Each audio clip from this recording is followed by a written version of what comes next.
I'd be shocked if in some way, shape, or form it wasn't these 5 players. In whatever order: Kyle Lowry, DeMar DeRozan, Kawhi Leonard, Vince Carter, Chris Bosh. And there were other great players, but was Fred VanVleet or Pascal Siakam or Damon Stoudemire or Tracy McGrady, were they top 5, or was it those guys? But what about everybody else? What about all these other dudes that contributed to the history of this team, even in the lean years, let alone the championship season, let alone current day? What about all the other dudes that people buy jerseys for, that sit in the stands and have a Morris Peterson jersey or a Jose Calderon jersey or a Norm Powell jersey? What about those people? And what about those players? Because they had such an impact. And again, you could have that same conversation about the Denver Nuggets or about, the Toronto Maple Leafs or the Tampa Bay Lightning or the Seattle Mariners. Doesn't matter. There's all these other guys that weren't the stars. What if we told their stories? What if we profiled those guys that were fan favorites and popular, but they just don't get the shine and the spotlight that so many of the top 5 always do? Let's tell their story.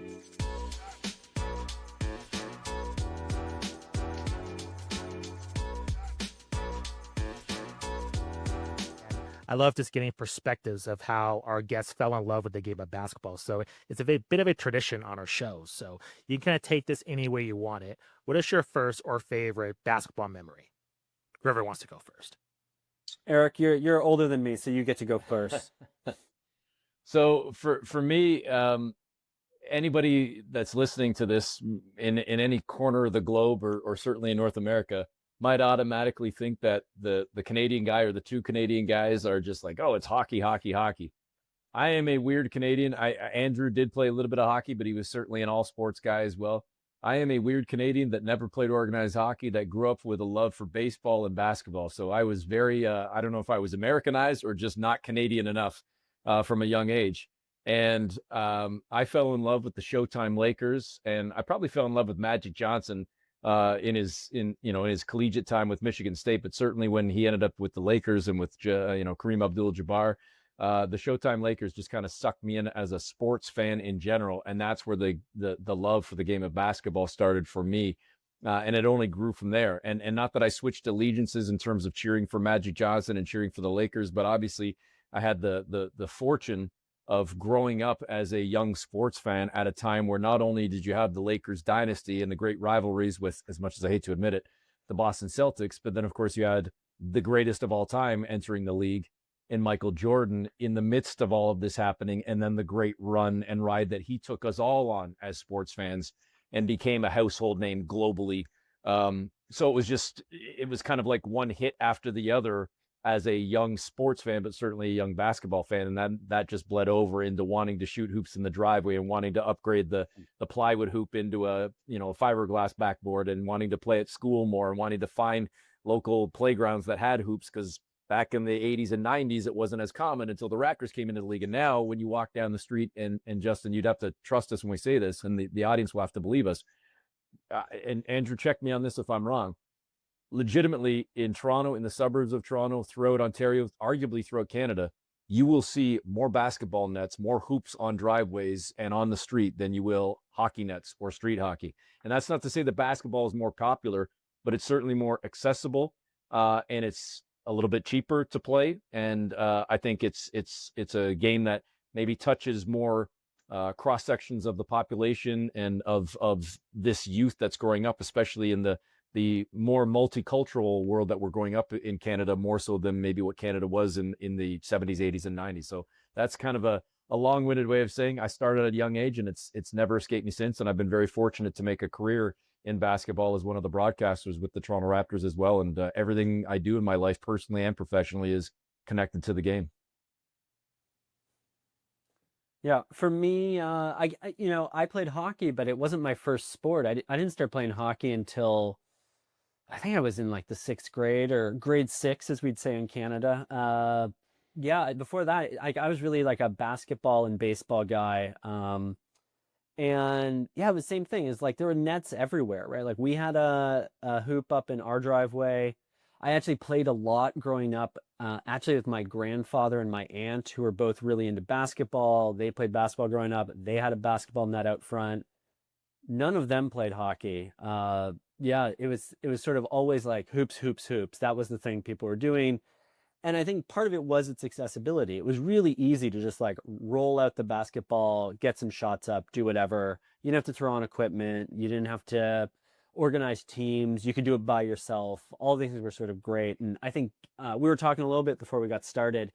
I'm a little bit younger than Eric. So for me, I missed the Magic Johnson years, but we didn't have a team in Toronto. Raptors didn't show up till 95. By that point, I was already a teenager, so it was a little bit late to hook me in on the Raptors. I was happy to have a basketball team, but I was a Jordan guy. I liked the Chicago Bulls. I had a Rodman jersey. I was excited about the Dream Team. Like all of that stuff for me was what basketball was growing up.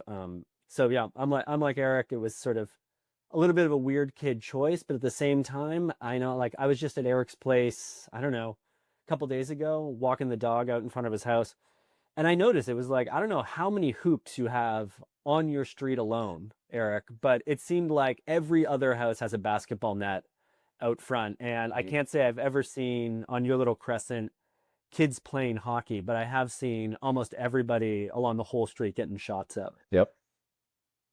So, can you talk about your basketball fandom and how the Raptors play into that in terms of compiling this book? So, in terms of your strategy, your blueprint, how did you reconcile just the history and evolution of basketball within not only Toronto but Canada, but also telling the story of the Raptors as well? Can you kind of explain to our audience kind of what was the origin story of the book, and then how did you come to the finished product?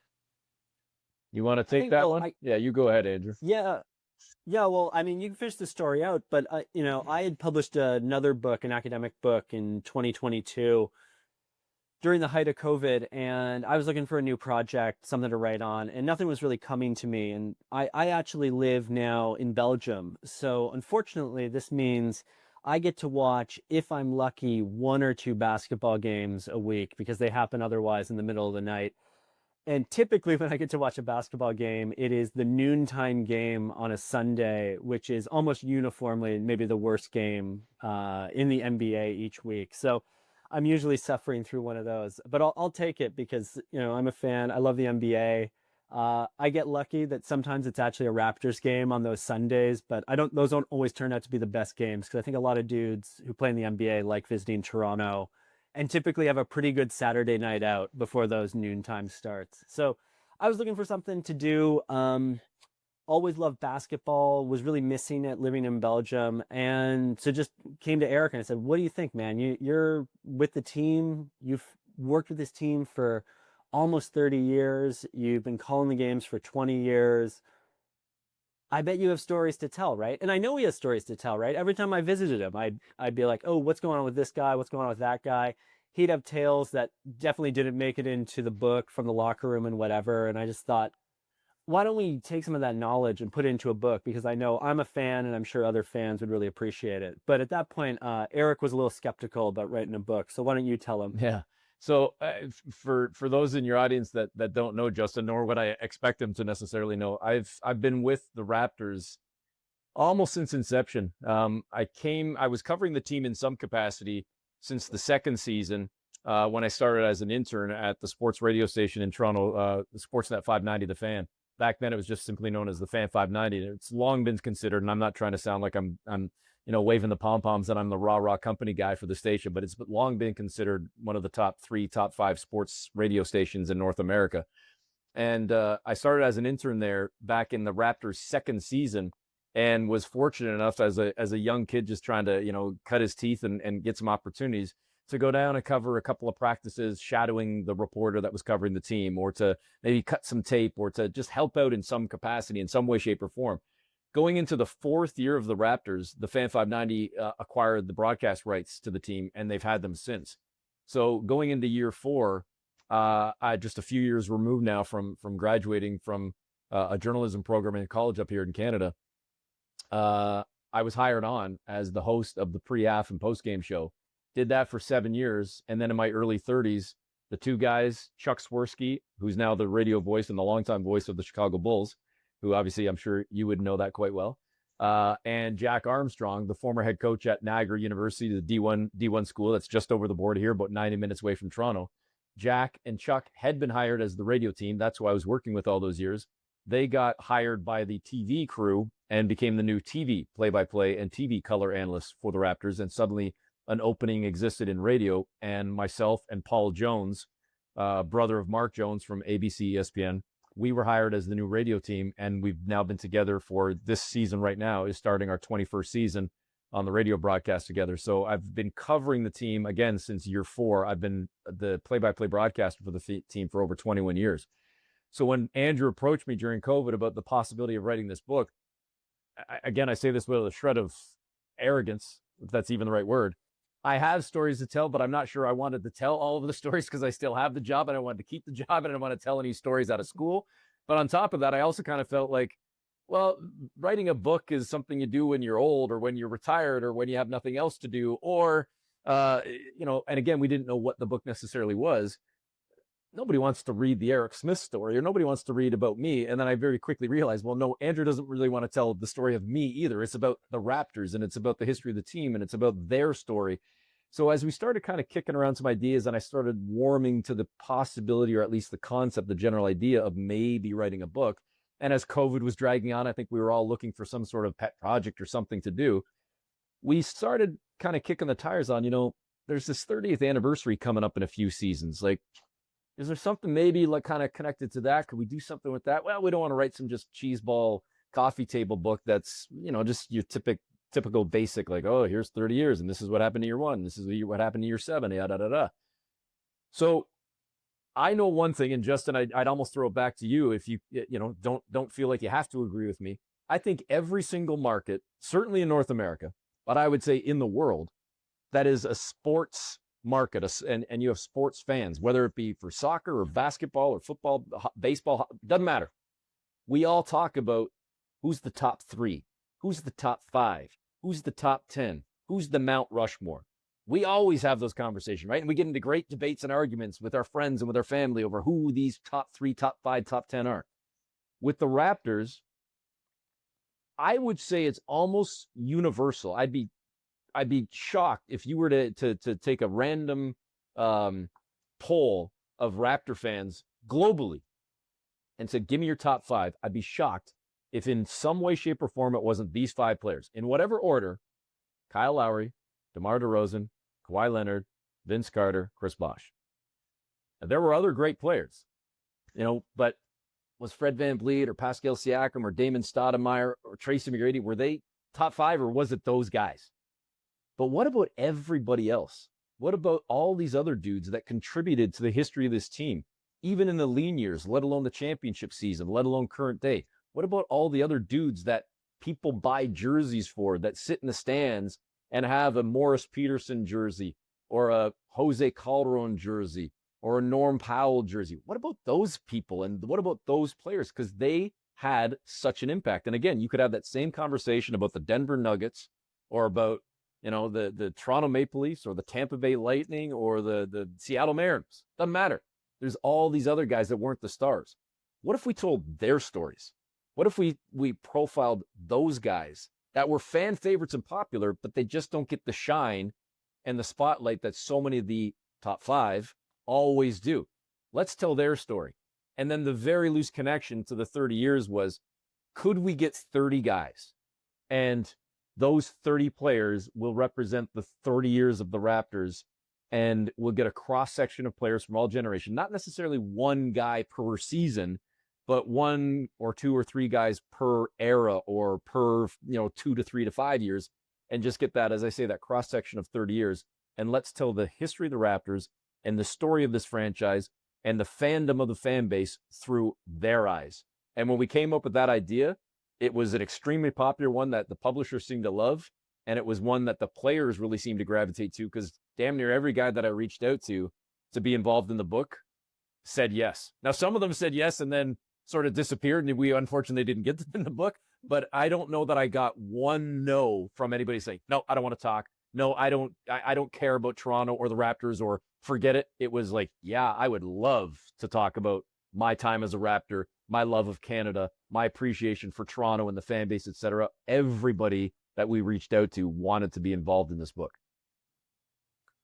What should basketball fans be aware of the role players of a team? Because I just feel like, especially now in the age of social media, and maybe I might be wrong about this, but growing up watching the '90s Bulls, I was aware of every single person on that team and every single person of the opposing team, especially in the playoffs. I just felt like it was natural to it was 12 on 12. It wasn't just like, it wasn't NBA Jam. You were aware of every single player and what role they play. But now I just feel like a lot of the fans now are focused on just the stars and not how necessarily a team works unless you're in the hometown of a team.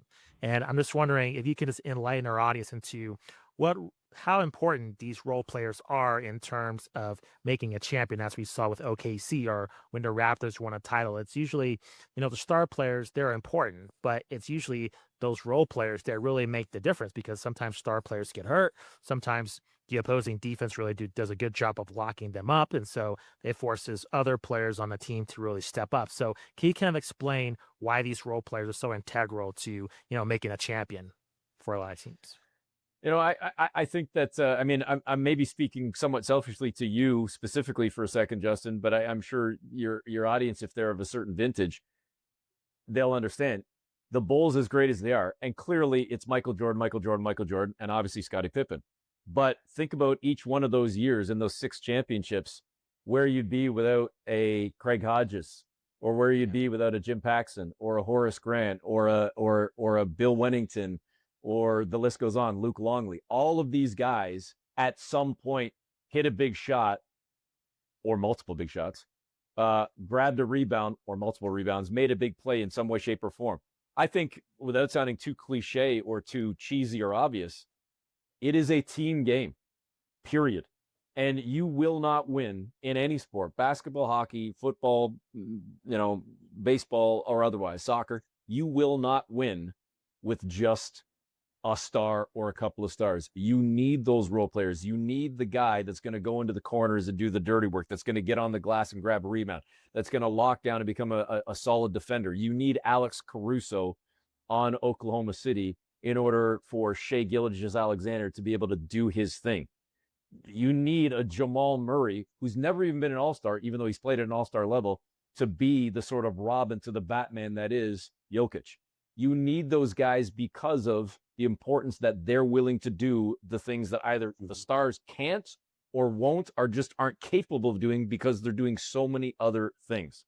And I think, again, that's universal across all sports. And I think part of what you bring up, in my opinion at least, maybe I'm wrong about this, is I think that it's just the generation. I'm not trying to sound like the old guy yelling at the cloud here. I'm not ripping on the young fans, because there are plenty of old fans that are the same way. I'm guilty of this sometimes as well. I'm a rabid Buffalo Bills fan. It's the one sport that I haven't actually worked as a broadcaster, as a professional, the NFL. So I can just be a lunatic Buffalo Bills fan and scream every Sunday and be upset. And yes, I hate the fact that they've won or they've lost a couple games in a row, and I can just be a lunatic. But I think we just get so caught up in today in social media and following the pictures and the videos and what guys are doing, and it becomes we're celebrating the celebrity more than the skill set sometimes, as opposed to truly celebrating the skill in the art of what these people are able to do on the field, on the court, on the ice, etc. And we're more drawn into, who are they dating? Who are they married to? What does their hair look like? What clothes are they wearing? What's the latest jersey drop? What's the latest shoe? Come on. We got to take a step back and again appreciate the athlete and the sport more than the celebrity. I think that's the issue. And again, I say that as a father of a 16-year-old, where at times I'm like, yo, come on, man. Like, you don't have to like that guy just because he looks cool. Like the other guy because he's actually talented, not just because he's taking cool pictures. No, yeah, I completely agree. Of the stories that you profiled, were there any that surprised you in terms of what they wanted to share? Or did you have any kind of idea of what they were going to say, and then the story that they decided to tell you surprised you in terms of what they did in the book? I mean, I could say there are a lot of surprises for me, right? Since I don't work in the NBA, I don't cover the NBA. Day to day, I mostly teach books at a university. And so I'm a huge fan of basketball. I've always watched a ton of it.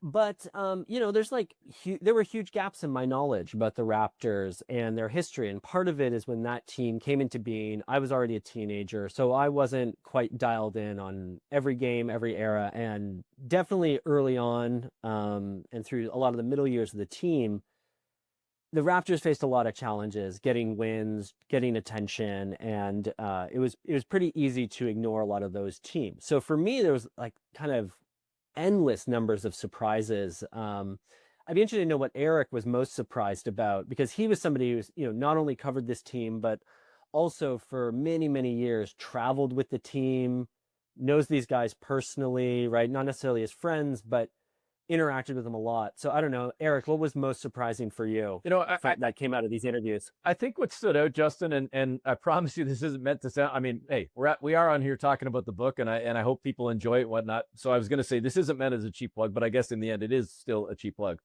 I was actually just impressed with, not necessarily surprised, but impressed with how candid guys were with their comments. And I think part of that, and I say this with the utmost respect, like part of it might be, we often talk, as I'm sure you have on your show, about former players. It can become a very jarring sort of shock to the system when you go from being in the spotlight and being a professional athlete to suddenly retiring, and you might be worth millions upon millions upon millions and might still be collecting millions upon millions upon millions.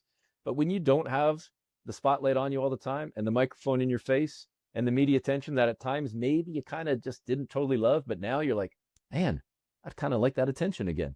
I kind of feel like I might want somebody to talk to me. I think part of it was guys appreciated that, hey, you want to talk to me, you want to hear my story. And again, it's not just, and I say this again with the utmost respect, this isn't meant as a criticism to Vince or Kyle DeMar or Kawhi or Chris Bosh. Their stories are incredible, and their imprint on the Raptors and the history of this team, let alone the NBA, is massive. But I think a lot of these guys appreciate, like, hey, thanks for kind of patting me on the back and saying you were a part of this. Let me know your story. So they were wanting to and willing to talk, which I then think allowed them to be that much more candid. And I think about how personal Chris Childs got, a guy that was only in Toronto a couple of seasons, and probably for most of your audience is more known as a New York Knick, talking about how much he loved his time in Toronto and the impact that he felt he had on the organization, let alone that the organization had on him. But how candid he was about his personal life and certain demons that he battled and having to become a better man, let alone a better player and a better athlete. Going back to college days, let alone as a professional. I think about Patrick Patterson talking about not necessarily loving finding out that he was coming to Toronto and wanting to be traded immediately within the first couple of months of becoming a Raptor, to suddenly embracing being a Raptor and then embracing being a token Canadian and a quasi-Torontonian, to the point where he eventually married a Canadian girl and has a daughter that now has dual citizenship. And he spends a great deal of time still coming back to Toronto, visiting in-laws, visiting friends that he met while a member of the Raptors after he had re-signed with Toronto on a multi-year extension. So there's so many of those stories. Charlie Villanueva played in Toronto for 1 year, was runner-up Rookie of the Year, and was traded after one season to the Milwaukee Bucks. But in that 1 year, even though he was born and raised in the boroughs in New York, had never been across the border into Canada, didn't realize that he was only like a 90-minute flight away when he left New York to come to Toronto. But it was the first time for him and his family to come across the border to get a different taste of something that's not New York. And then to become a young man and a grown man just in that 1 year, and then to go through the highs and the lows of being on his own for the first time, to having a successful season, to being runner-up of the year, boom, traded. Like all of these things, and guys that were so willing to just open up and talk about their time and their experiences, that to me is what stood out. And it really did kind of open my eyes even more, even though I've been around so many of these guys, to the human aspect of trying to look at these athletes, not as how much do they make and what do they earn, and more just that, and again, I don't want to sound cheesy about it, but that they're guys, they're human beings. They might make more money, but they're human beings, period. And seeing them in that light. And that's something that I think we don't necessarily get on a day-to-day basis over an 82-game season, when we're really more focusing on the results, the wins, the losses, the X's, the O's, the shooting percentages, and we don't maybe focus on life and looking at them as regular people like any one of us are. Yeah, no, I agree with you. I think it would just help sports overall, if fans, took in the human element. It's hard because I think with fans, it's a kind of a one-sided relationship. Like you're getting something from the team, you're getting entertainment, and you're getting the satisfaction of your team losing, and that's all they're trying to do, not necessarily them as people sometimes. So I just wish that there was more kind of humility, and taking in consideration of just what players go through. I think you kind of get that when players get hurt, but Yeah. really that's a terrible circumstance. So I just feel like it should kind of transfer to other aspects of their entire career because they're incredible athletes. I don't think that necessarily is appreciated in sports.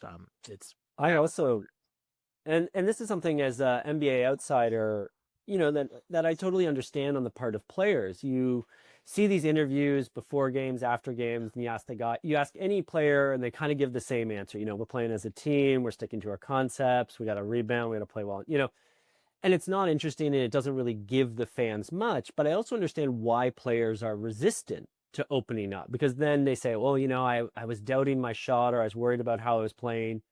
And then in come the commentators who say, oh, this guy's weak. He's not prepared for the game, blah, blah, blah. And so that was, I think, one of the worries that I had for this book. We were lucky to have access to these players, but that it didn't guarantee that those players were always going to open up to us about their experiences. And I think if there's one thing that surprised me about the interviews that we got, and these were long interviews, these were interviews that happened repeatedly. Eric followed up with these guys, is how open I think almost every single guy was with us about the challenges and the struggles. And I understand why players, when they're 23 and going through it and have the spotlight on them and all the pressure in the world, and they're playing for contracts, and if they do anything wrong, they get criticized, why those guys are resistant to open up.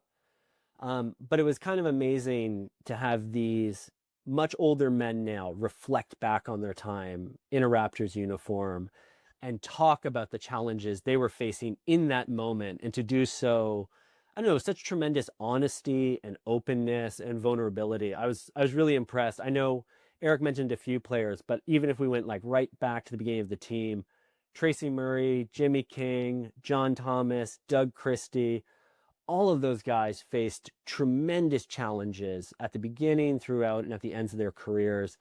And they really wanted to take the time and reflect on those experiences and how their time as a Raptor fit into those career arcs and even their development as men and as husbands and as fathers, and not just as players. Well, I think it's kudos to both of you that you got the athletes to open up to you because that's not always a easy thing for an athlete to do, especially to the media. And now with social media, I think this displaying vulnerability, it's really hard these days just because of this how people are sometimes. And I think that's why you've really seen the rise of like the podcast industry, in terms of athletes having their own brand because they have a safe space to tell their own stories. They don't have to tell it to a media member. So it's cool for both of you to be able to talk to these players and for them to be completely vulnerable because I think some other people wouldn't be able to pull that off. So props to both of you for getting those authentic stories. Yeah, appreciate that. Thank you. Yeah, and listen, credit to the players themselves. Like, I thanks for saying that, but yeah, I mean, there is no book without their stories and without them, being as vulnerable as they were and being as open as they were. So it's, we're proud of it, certainly. And certainly appreciative of the stories that were shared and the willingness to share them as well. So we're almost running out of time, but I want to ask you, you brought up earlier in terms of seeing more basketball hoops within Toronto and just the rise of this basketball within Canada as a whole. Where do you think the future of the sport lies within the country of Canada, do you think? Where's kind of the next evolution? And do you see, Canada getting another NBA team?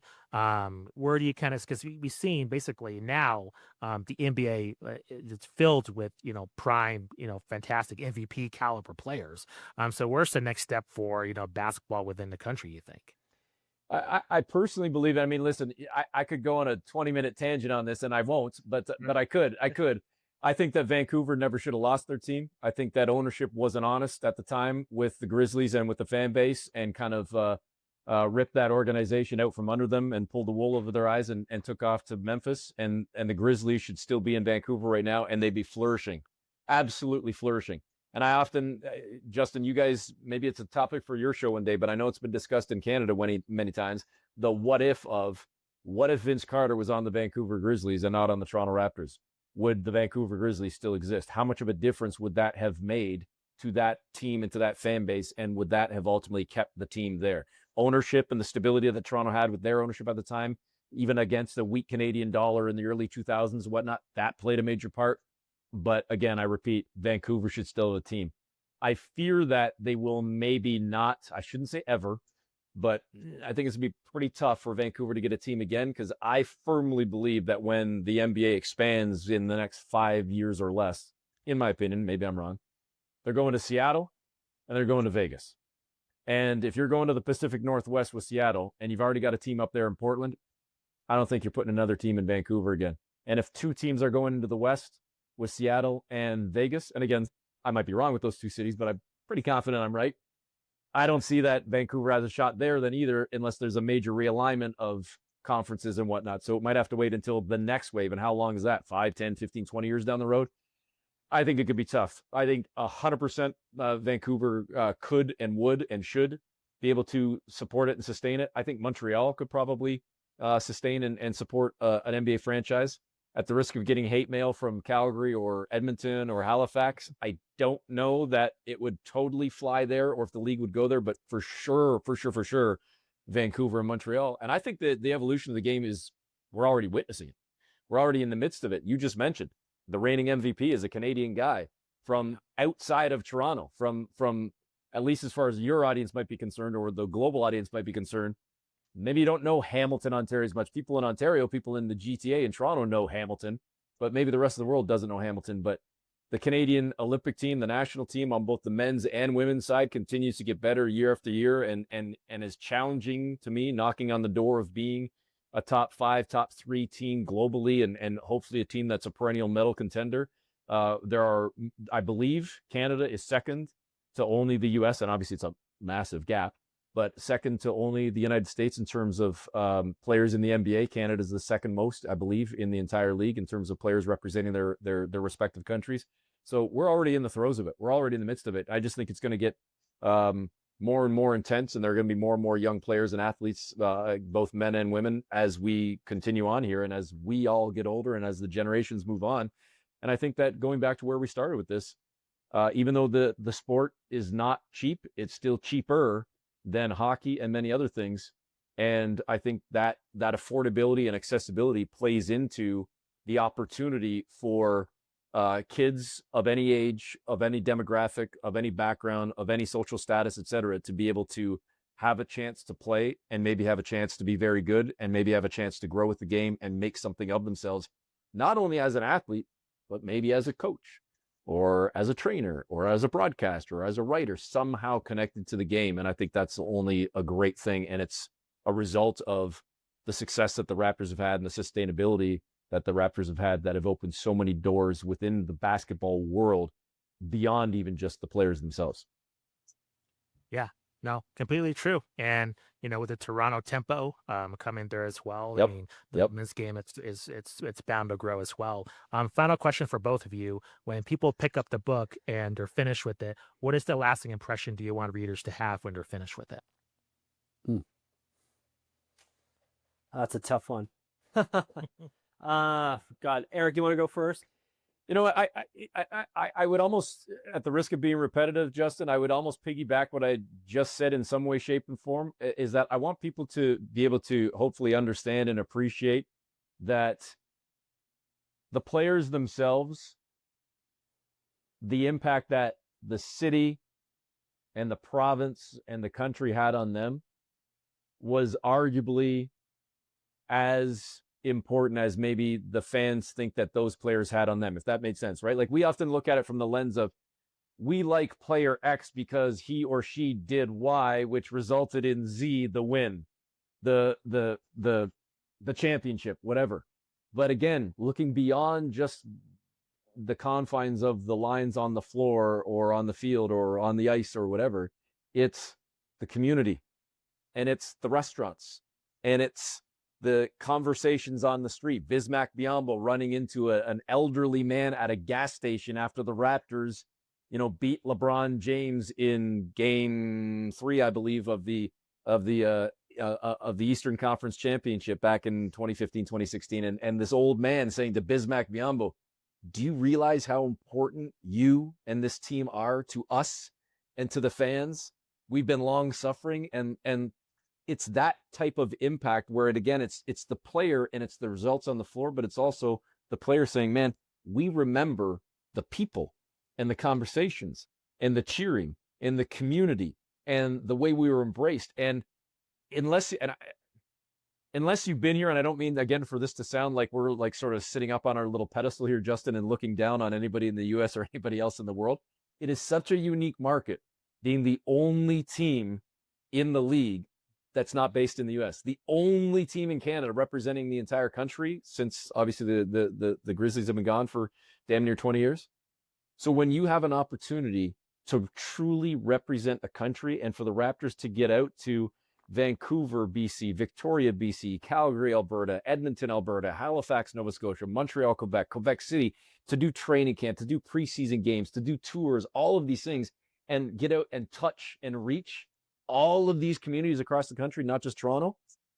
These guys have gotten to know their city and their province and their country. Kawhi Leonard, even before he left, even knowing he was leaving and going to LA, went on a trip and went and traveled around Canada and went and sat at a Blue Jays game and wanted to see pockets of this country before he ultimately left, because he knew the impact and wanted to feel it that much more and get into those communities and see some of these people. And I think it's just so special and so unique that I hope that whether it's Canadians reading this book, whether it's Americans reading this book, whether it's anybody in any corner of the world reading this book, I hope they get a sense of how much the players truly love the country as much as the country loved the players. No, completely true. Eric and Andrew, thank you very much for joining me. Truly appreciate it. Can you let our audience know if you're available on social media, any upcoming projects? Also, Eric, if you could just enlighten us on what you're looking forward to for the Raptors for the upcoming season as well. All right, I feel like I've talked a lot, so I'll hand it over to Andrew here in a second. But I mean, I have a very plain, boring name, and it's actually my real name. It's not some weird made-up broadcast name. Eric __. It's 2 underscores because there are so many Eric Smiths out there. So make sure it's 2 underscores. Eric __ Smith. That's both on Twitter or X and on Instagram. And I'm entering my 21st season as the play-by-play voice of the Toronto Raptors. So if you can listen in on Raptor games either online on sportsnet.ca, and you can find the audio link, or I'm sure you can catch our feed on Sirius XM, on satellite radio, on the NBA channels and whatnot. And that's my project, because that's just been my job in my career. This book was my little pet project, and hopefully there's a follow-up maybe one day or something. But and I'll just quickly say, I think the Raptors, people might say, yeah, whatever, you're working for the team and you're the broadcaster. I think they're actually going to be pretty good this year. When I factor in Jason Tatum's injury and Tyrese Halliburton and how open the East seems to be, I'm not talking, hey, I hope they prove me wrong. I don't think they're knocking on the door for top 1, top 2, top 3, top 4, but I actually do believe they have a shot at being a playoff, not just a play-in team. At the very least, I think they should be in the play-in conversation and competing for a playoff spot. And I think that maybe the turnaround for this team is starting, because if they can stay healthy, and that we can say that about every single team in the league and every team in pro sports, health is the number one factor. If they stay healthy, I think they've got a pretty solid starting 5 and a pretty deep second unit that I think is going to be better than maybe a lot of people are thinking right now. And you can find me at Andrew Bricker on Instagram. Nothing special either in terms of names. And what I'm looking forward to, again, is luckily this was a side project for me. This was just something fun I got to do. So I get to go back to being a fan in a couple of weeks and just watching hoops again. And so I'm hoping the Raptors in a really soft East are going to maybe outperform expectations. I'm hoping Darko's going to find some way to make BI the center of the offense. I'm hoping Scotty Barnes makes a big jump. I'm hoping Quick drops just a ton of buckets, and then all those young guys turn into awesome rotation players. So I'm trying to stay optimistic. Eric and I have talked a lot about this team. It could go sideways really easily, but there are a lot of talented guys on this team. They got a great coach, and they definitely got a great fan base behind them who only want the best for them. So I'm looking forward to the season more than anything. Well, I think it's the beauty of the league these days and why I enjoy it more probably in this era where, you could people talk about how the East is weak, but yeah, you take a look at what the Pacers did and what, the West always gets a lot of just the props and how they're unbeatable. But that was a close series.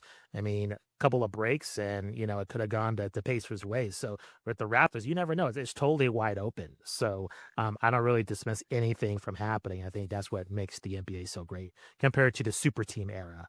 I Mm. kind of prefer this in terms of, the unpredictability of what's going to happen. So we'll see. I think it's going to be an awesome season. I appreciate you, Eric. Appreciate you, Andrew, for joining me. Truly appreciate it. Thank you very much. Thank you. Thanks for having us, Dustin.